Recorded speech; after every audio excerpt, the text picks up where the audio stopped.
Good evening, everybody. Thank you so much for joining us tonight for two very important films. And thank you, PATOIS, for just asking me to come and moderate, and for our panel. We sort of decided that as much as we like to sort of plan out questions, that it really is important to get people's sort of visceral responses to these films. And so we'd really like for things to be free-flowing and to really begin a dialogue. So I'll just start by saying, my name is Gia Hamilton.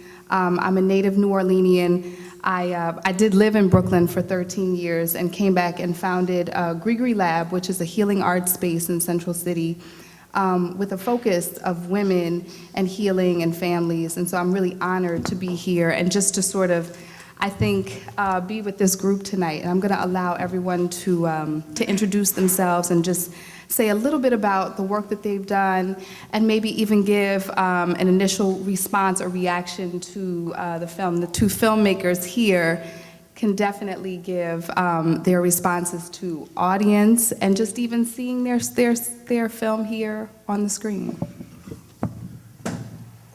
What's going on, y'all?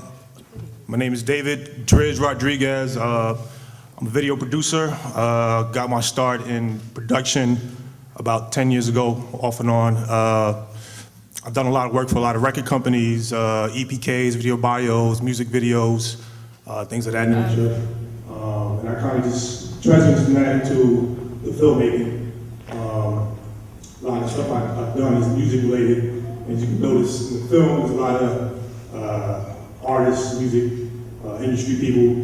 And that was the focus, to kind of focus on that generation, the hip hop generation. I feel those are the people that really need to see the film, and that's why I kind of put those recognizable faces up there. There's a lot of people I work with. So this is what I do.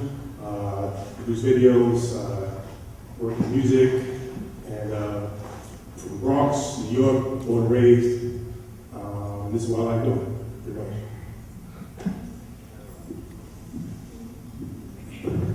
Hi everybody, my name is Valerie Jones, Director of Families United for Racial and Economic Equality, better known as Fury, out in Brooklyn. We are a small organization with a big mouth.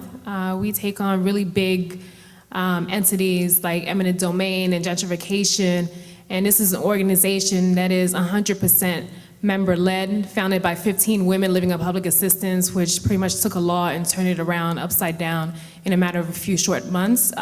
We are small and move really quickly. And the initial reaction in seeing both films together is that, for me, something within me moved within me, that there is a lot of misconceptions about how powerful or unpowerful, right? Like all these different dynamics about how people of color, people of the African diaspora are viewed, and there are things that we need to get to the root of, but we can't talk about the big elephant in the room if we act like it's not there.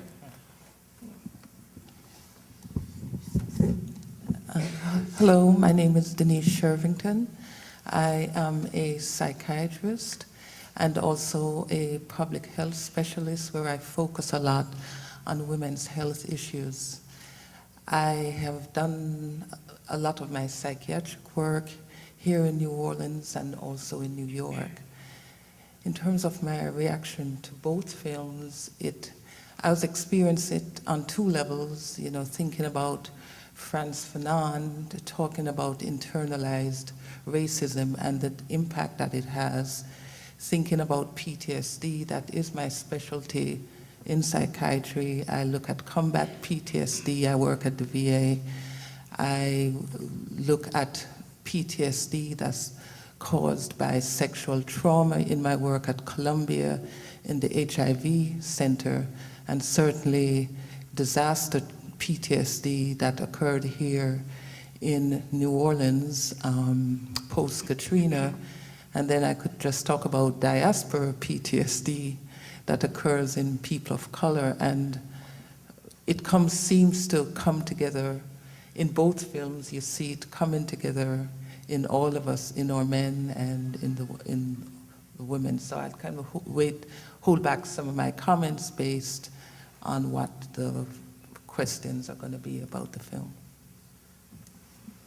My name is Stacey Muhammad. I'm an independent filmmaker and editor. I've been doing this for about 5 years now, which is making independent short documentary films around different social issues, particularly as they deal with the African American community and address racism and white supremacy. I'm co-founder of an organization with Wise Intelligent, which is called Intelligent Seeds, where we teach young people how to shoot and edit socially conscious films as well. And, you know, just really humbled and happy to be here. Really humbled, you know, just in terms of seeing the film for the first time here. Yeah, and being home, right?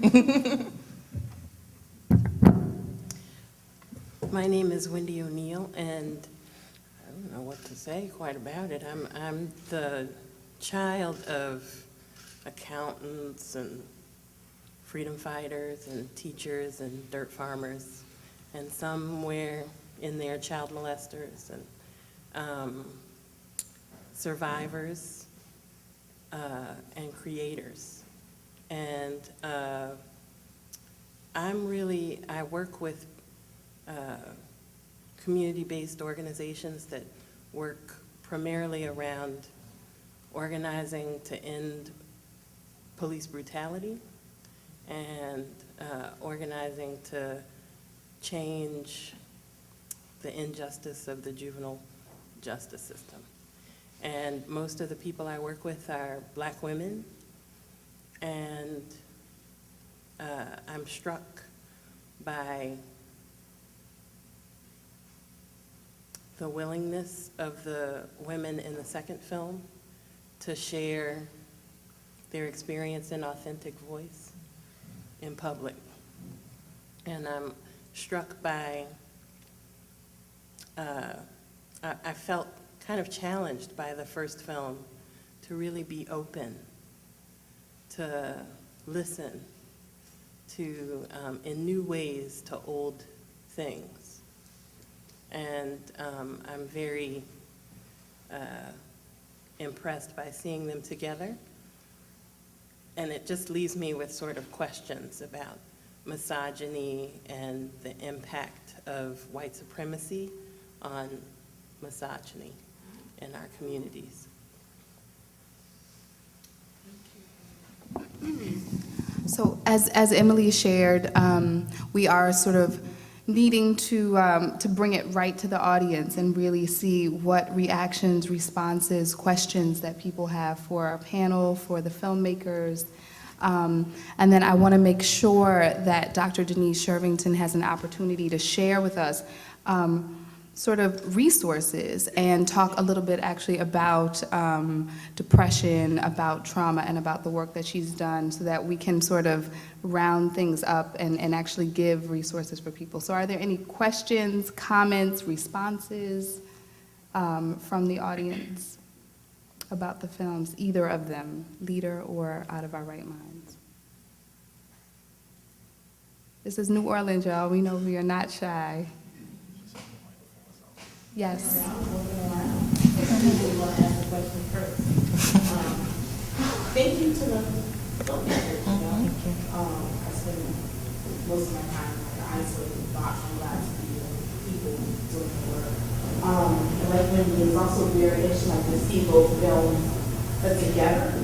And so I'll start with my sort of gut reaction. Like I like to hear the analysts' sort of gut reactions and expand the context of what Wendy talked about in terms of, like, the first one to me was really popular because it talked about legacies of white supremacy, racism, and the police state, and how these two men who some of us know about, you know, fought that in their lives and died for it in these ways.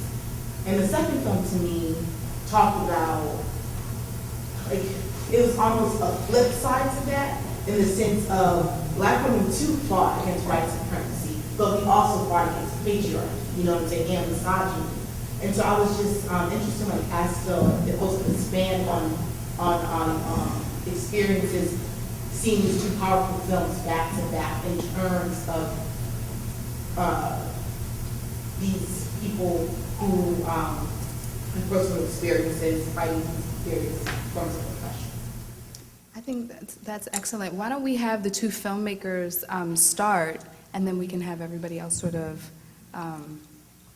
continue. What was the question? That's okay. You want to say it to the question? Yeah, the question. Based on like how, in the films, to me, the first film was more about white supremacy. Second film is about intersections of black women going through that.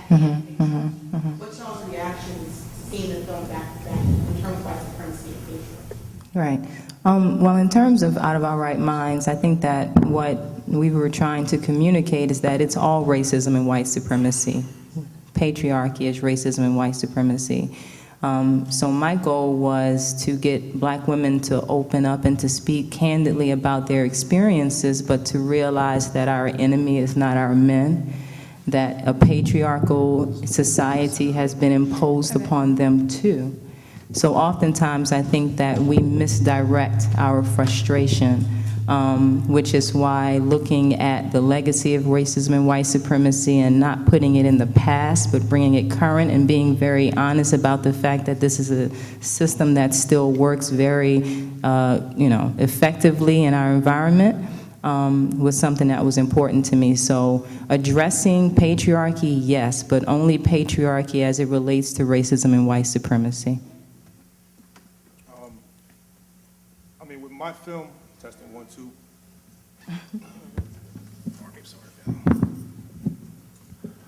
With the film I put together, I didn't want to really come across it being like against a white supremacy thing, more so than just lifting the spirits of black and brown people and encouraging leadership within our community. So it's kind of a challenge to the people that watch it to kind of step up and become a leader on your own. So much is said of, the black community has been lacking real black leadership since these two brothers. So it's really put together to say, nah, you know what, we can do it too. We can rise up and become leaders on our own. So that's really what I wanted to come across in the film, what I want people to grasp. Can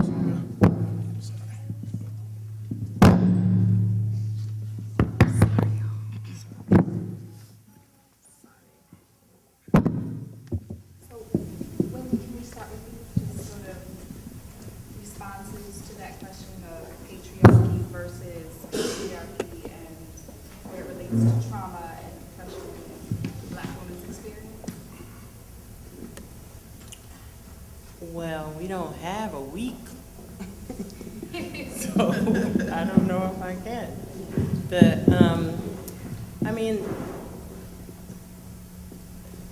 Why don't you let somebody else go? Because I'll just keep us here for the duration. Okay.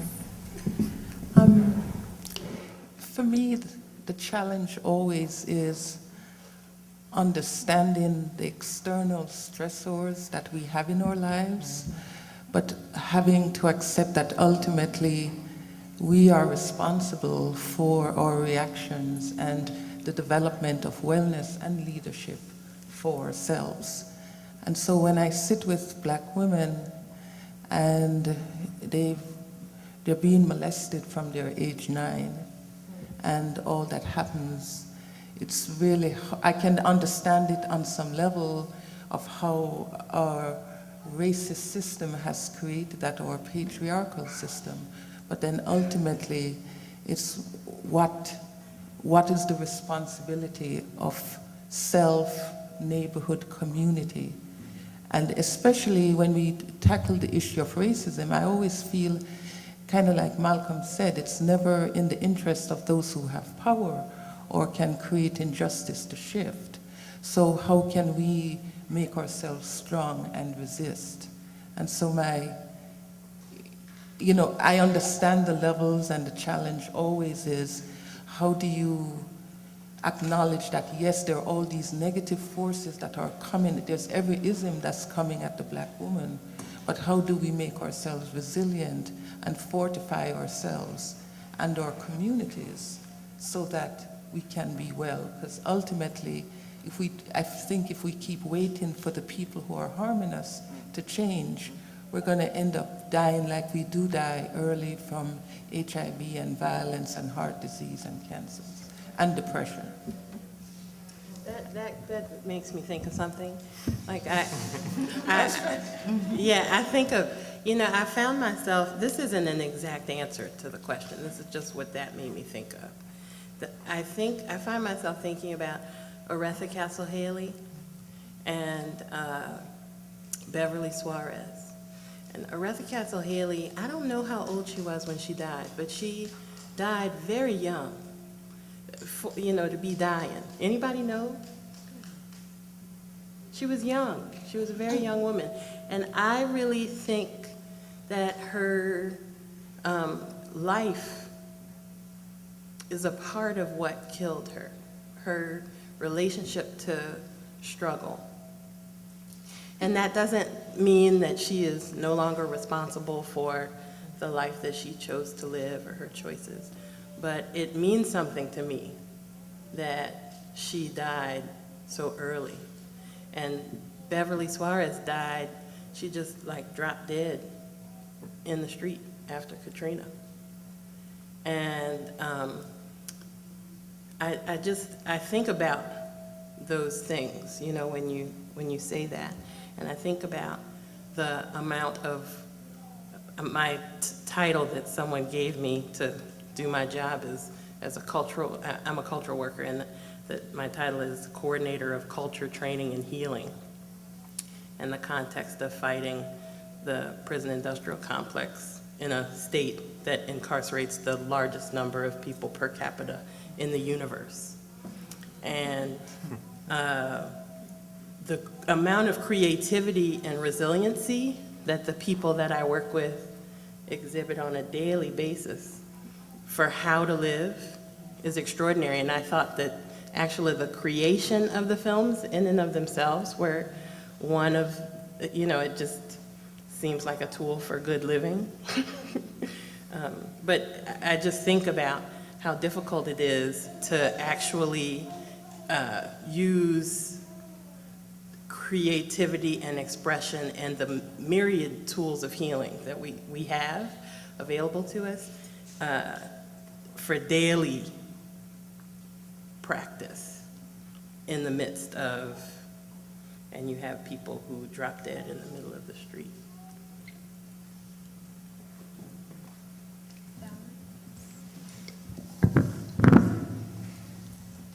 I'm sorry.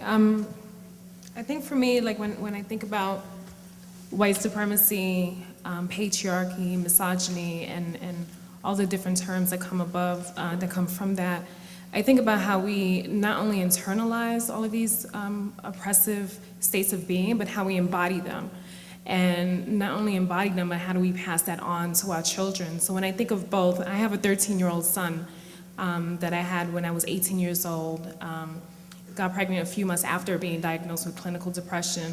And I think on a day-to-day about what is it that is in me that I'm teaching him and that he's carrying on. And I think a lot of times, we also forget that men go through emasculation. I mean, just a long list of things that sometimes we don't talk about because it's this huge, just kind of push or shift to really separate us and not, bring everybody to the table where we can finally get to that point where we reclaim ourselves, we shift, just the power dynamics of all the different labels that could just come from everywhere, and redefine for ourselves where we want to be and where we want to move on, or how we want to move on rather as a community. And I think that sometimes it's not an easy thing. I'm in the social justice movement, we do social justice work, and at times even talking about racism within social justice work is controversial, it's an issue and stuff. And I think we have to push ourselves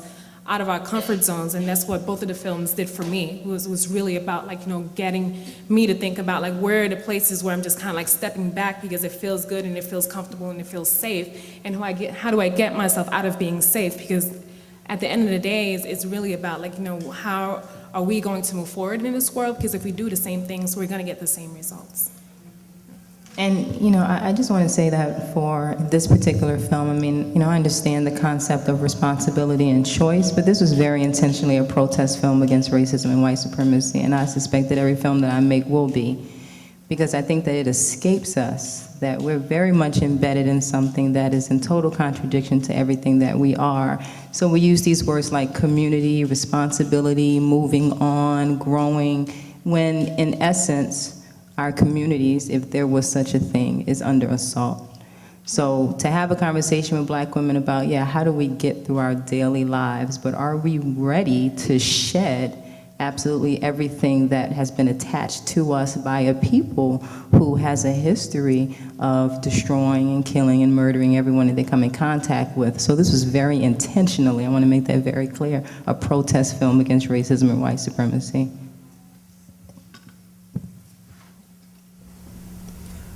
For Ms. Muhammad, I'm wondering in any of your interviews that didn't make it into the film, did anyone bring up any of the themes? Let me back up. Did anyone talk about Black male privilege in relation to the themes that you're talking about in terms of patriarchy and racism? And the reason I ask that because I noticed that the gentleman that was the astrologer seemed to want to move in that area, to move toward that, because I think it's difficult to talk about patriarchy and racism in terms of the impact on Black women's lives and their health and well-being if we don't also deal with the inherent sexism that's in the African American community as imposed by Black males that profit from it. And it seemed as though he was trying to in some way move toward there, and I understand the intentionality, but I'm wondering, did that come up or was that minor to the rest of the subject matter? It didn't really come up as much, because I think that sisters are in a place where we realize that Black men aren't imposing anything upon us that hasn't been imposed upon them by this white power structure. So if we really want to have a conversation about getting to the root causes of our problems, we're not going to be talking about Black men. We're going to be talking about the issues and the customs and the culture that have been placed upon our people so that we're in constant conflict with one another. So I think that the sisters that I interviewed really, can say, they've gotten to the point where they understand that what they're dealing with has very little to do with their men, and that if we want to be honest about some of the issues that we have as Black women, we have to put aside the relationships that we're in and just talk about childhood trauma, rape, molestation, all of these things. And then when we move from that place, we're looking at, as a society and as a people, we're looking at racism and white supremacy. And that first.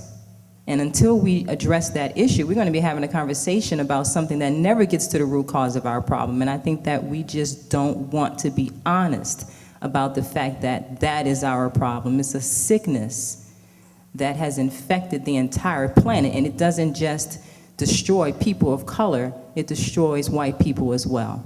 It's not working for us. So you would advocate more so of going to, within the context, let's say, of racism, dealing with institutional structures rather than peeling back the onion? Is that what I'm getting at? I'm just trying to... I think that when you peel back the onion, you get to racism and white supremacy. At the core, but I'm saying the layers. I think that the layers is racism and white supremacy. And I think that we want to put on other jackets, but it's racism and white supremacy. And when you talk about, like when we talk about misogyny in hip hop, and you want to say, oh, well, hip hop artists are misogynistic. Well, America is misogynistic. We don't attack America, we attack hip hop. We don't attack Hugh Hefner, but we attack Lil Wayne. So we have to talk about the fact that we are terrified to deal with the people who have us in this condition. And until we have that conversation as Black people, we're going to keep going around and around in circles. Black men and Black women are going to continue to be at odds with one another when we are not one another's problem. Just in the essence of time, further discussions on Sunday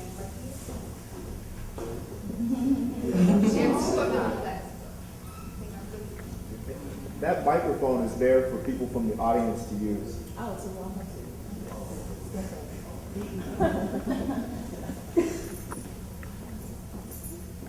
I just want to say that I agree with Stacy's assessment of the situation, in that I don't think that while the film was specifically about the depression and mental state of black women, I think that black men are just as damaged. Absolutely. Which is why I completely agree with you when you say that it's not, I believe that, like you said, the patriarchal society and misogyny is an issue, but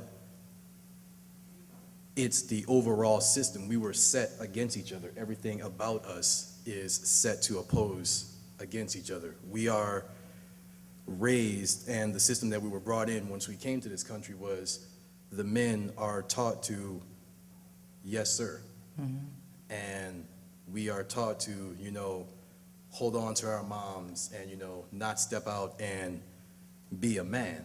And our women are taught conversely to, you know, coddle your sons and protect them, which, you know, prevents us from going out and being a man. So while everybody likes to, you know, portray the types of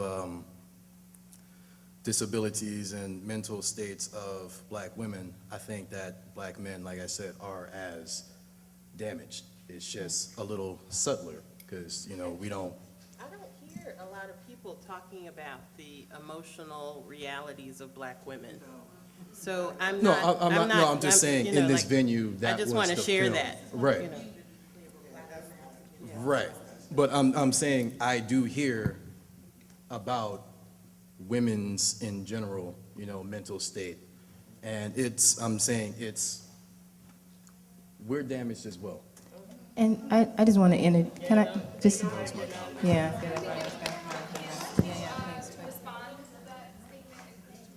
Yeah, I just want to interject really quickly. I mean, and again, One mic. again, I think that, you know, we go off somewhere, you know, again, and I understand what you're saying, but when black men say that, black women feel the need to say, well, I don't hear anything about us. And I'm like, where have you been? Because when I wanted to get knowledge of self, I had a multitude of resources for myself as a black woman, but I care not to compare the number of resources that I have as a black woman to the number of resources that a black man has, when we have a common enemy and threat. So why are we having this conversation about black men versus black women? That is not the issue. It's not the issue. Black men were given patriarchy and white supremacy, and we were given patriarchy and white supremacy, and we both suffer under that system. And if we don't see that, I mean, we're going to keep going around and around in circles. I just want to give the panel an opportunity to see anyone else want to respond. I want to just be clear that I don't think it's either or, you know, like I'm not saying, you know, like by my statement of it's not, I don't hear people talking about the emotional realities of black women. For me, that's not a statement of there is, you know, like there's not some scarcity. You know, like there's multiplicity. And I'm just sharing that, I'm sorry to take so much time, but I think it's important for me to say that I really think that there is, like I do work on a daily basis that addresses the impact of white supremacy on our community. And it is always women who are in the center of that work and driving it and pushing it and speaking about the concerns of people who are not themselves. And I'm just sharing in the context of this conversation that I think it's true that white supremacy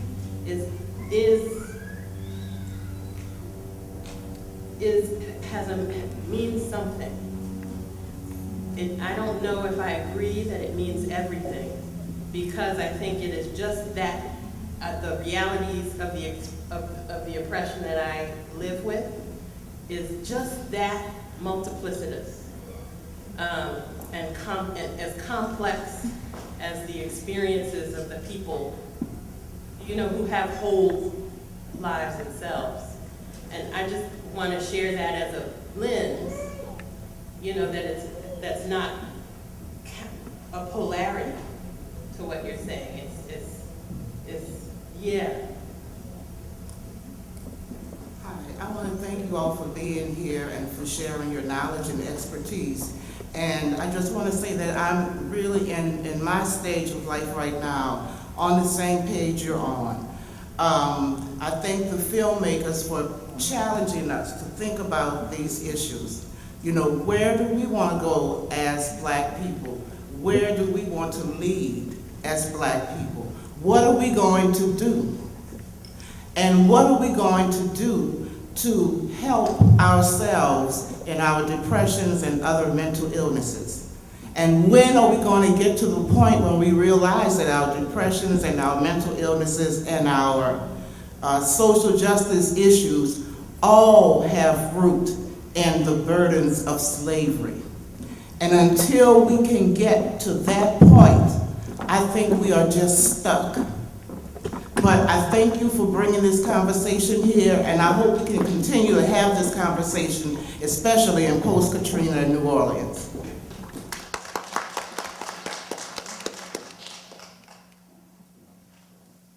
I have a statement and a question. All right, my statement is, you know, as far as white supremacy is concerned in the male patriarch that we're embedded in, as a Black man, what a male patriarch does to a Black man, a white supremacist male patriarch does to a Black man in this society is it effeminates him. It marginalizes him. We feel powerless. I come from a low-income housing project in Trenton, New Jersey, and we feel absolutely powerless when the police come up and roll up in our community and just shoot whoever they want to shoot for whatever reason they feel like shooting them. We are basically emasculated and powerless. So we're in a male patriarch, and that means that men dominate. So if we're not dominating, what are we doing? We're reduced to the level of women. And that's how I feel every day in my community, as if I've been reduced to the level of a woman. In a male patriarch. In a male patriarch. In a male patriarch. Because what I'm saying to you is this is a male patriarch. If it's a male patriarch, if this is a male patriarch and men are supposed to dominate, and and that idea has been inculcated into our minds, that men dominate, and I as a man am being treated like a woman by the white supremacist male patriarch. Yes, because we're basically powerless in the face of everything this society is. We are. Now, let me get to the next question. Let me get to the question that I had. The question that I had. The question that I had is for Brother Driz. You said in your film, well, about your film, you didn't want to make it focus on white supremacy, right? You said that you didn't want the film to focus on white supremacy. You wanted it to focus on or challenge brothers to become leaders. Right. Right? So, if we're to become leaders in the vein of Martin and Malcolm understood exactly who the adversary was. They understood what they were dealing with and who they were confronting, right? But now the paradigm has been shifted in a way that all blame and responsibility has been placed on the actual victims of the white supremacy and racism. So now we don't see the adversary anymore. So if we don't make the art address and point out who the adversary is and what the adversary is doing, we'll find ourselves blaming ourselves over and over again, when nothing has changed from the time of Malcolm till today. The evidence is today we have 1.1 million in prison, 1.1 million Black men in prison, and in 1850 there were less Black men in slavery. There were less Black men in slavery in 1850. So if we're going to make leaders out of the brothers, what are they leading? It's like saying, okay, lead this army, become a general and lead this army into battle. Who are we battling against if we're not going to focus on the white supremacy and racism that we're embedded in? I mean. All right, so what's the question now? The question is, how do we teach them to be leaders if we're not showing them who the adversary is? Well, If that's not the intent. Right. Well, the film definitely focuses on that or touches bases on that. What I said earlier is more towards who the audience is and who I'm trying to reach towards and who I want to show the film to and get something out of. I do feel we need to focus on ourselves as well. I mean, there's a balance, you know what I'm saying? There's a balance. I feel we need to focus on ourselves and reach our own potential and reach get to the places where we could get as a people. When I said I didn't really want to focus on white supremacy, I ain't say that saying that that's something I ain't touch on, because the film does touch on that. Right. What reason I said that is because for us to focus on us first, get ourselves together, and, Right. and move forward together. I guess the point is we're not going to really be able to focus on us if we don't understand that we're being beat over the head by someone while we're trying to get our thing together. Oh, most definitely, You know most what I mean? definitely. But you know what? Wait. No, wait. I don't want to be disrespectful. But sister, I think that what is more intelligent to do is to ask for clarity, because what was said was this: patriarchy means that men rule. All right. So if I'm a man and I can't rule, and I'm living under a system of patriarchy, then I'm reduced to that of a woman. That does not mean that women are less than men. It means that in a patriarchal environment, men are supposed to be able to rule. So if I'm a man and I can't rule, then I'm made to feel like a woman. But women are so quick to feel as if men are attacking us, even when that is not being done. And we need to check ourselves, because again, we've been pitted against one another. And we stay in this conversation right here, and we get attitudes with people who don't have any wrong intent toward us, and we don't grow. And if we want to take responsibility as black women, then we have to get real about the fact that our babies are dying and suffering, and we love this world. We love this white man and all of his death. We love it.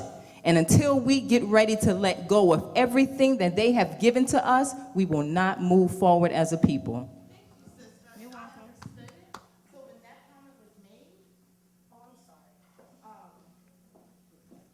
Ms. Muhammad, I'm sorry to take your time. Thank you for clarifying. I did understand it. That response was not me not understanding that, brother. It was understanding it so well, I spent my life trying to fight it. So to be very clear, I did understand what you were saying, but to hear it, it made me sort of remember all of the oppression I experience every day from white supremacy, from capitalism, and from patriarchy. It was not to debate, but thank you for clarifying. I did understand. I'm sorry. No. I feel like we're very quick to apologize, all of us, about what's happening. The issue is time. The issue is that this is a topic where we feel comfortable. We have two very important films by two brilliant filmmakers that have come here, and we don't have enough time to really get into the meat and potatoes of the issues. And I feel like we need to create another forum to really begin to discuss and to really begin to dialogue about this.